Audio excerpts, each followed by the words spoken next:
Au nom d'Allah, le tout miséricordieux, le très miséricordieux. Nun. Par la plume et ce qu'ils écrivent. Toi, Mohammed, n'es pas, par la grâce de ton Seigneur, un possédé. Et il y aura pour toi, certes, une récompense jamais ininterrompue. Et tu es certes d'une moralité imminente.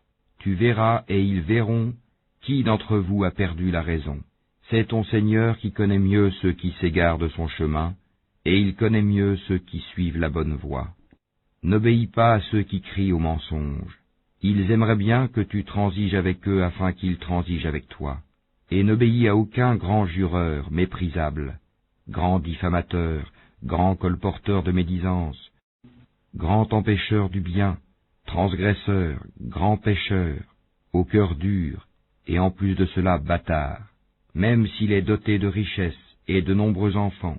Quand nos versets lui sont récités, il dit, des contes d'anciens. Nous le marquerons sur le museau, nez. Nous les avons éprouvés comme nous avons éprouvé les propriétaires du verger qui avaient juré d'en faire la récolte au matin, sans dire, si Allah le veut. Une calamité de la part de ton Seigneur tomba dessus pendant qu'il dormait, et le matin ce fut comme si tout avait été rasé.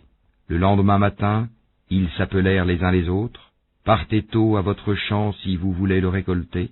Ils allèrent donc tout en parlant entre eux à voix basse, ne laissez aucun pauvre y entrer aujourd'hui.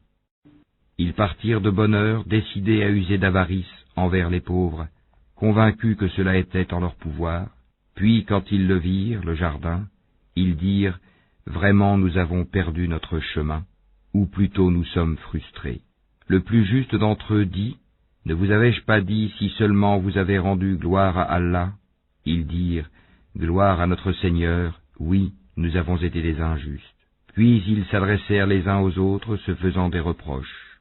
Ils dirent, malheur à nous, nous avons été des rebelles.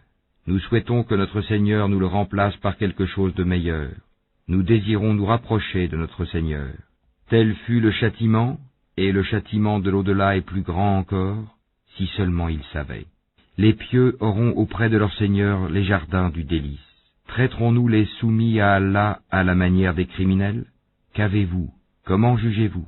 Ou bien avez-vous un livre dans lequel vous apprenez qu'en vérité vous obtiendrez tout ce que vous désirez? Ou bien est-ce que vous avez obtenu de nous des serments valables jusqu'au jour de la résurrection, nous engageant à vous donner ce que vous décidez? Demande-leur qui d'entre eux en est garant. Ou encore, est-ce qu'ils sont des associés? Eh bien qu'ils fassent venir leurs associés s'ils sont véridiques. Le jour où ils affronteront les horreurs du jugement, et où ils seront appelés à la prosternation, mais ils ne le pourront pas. Leurs regards seront abaissés, et l'avilissement les couvrira. Or ils étaient appelés à la prosternation au temps où ils étaient sains et saufs. Laisse-moi donc avec quiconque traite de mensonge ce discours, nous allons les mener graduellement par où ils ne savent pas. Et je leur accorde un délai, car mon stratagème est sûr. Ou bien est-ce que tu leur demandes un salaire, les accablant ainsi d'une lourde dette? Où savent-ils l'inconnaissable? Et c'est de là qu'ils écrivent leurs mensonges. Endure avec patience la sentence de ton Seigneur, et ne sois pas comme l'homme au poisson, Jonas, qui appela Allah dans sa grande angoisse.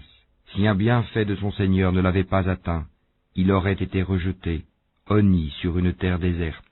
Puis son Seigneur l'élut, et le désigna au nombre des gens de bien. Peu s'en faut que ceux qui mécroient ne te transpercent par leurs regards. Quand ils entendent le Coran, ils disent « Il est certes fou », et ce n'est qu'un rappel adressé au monde.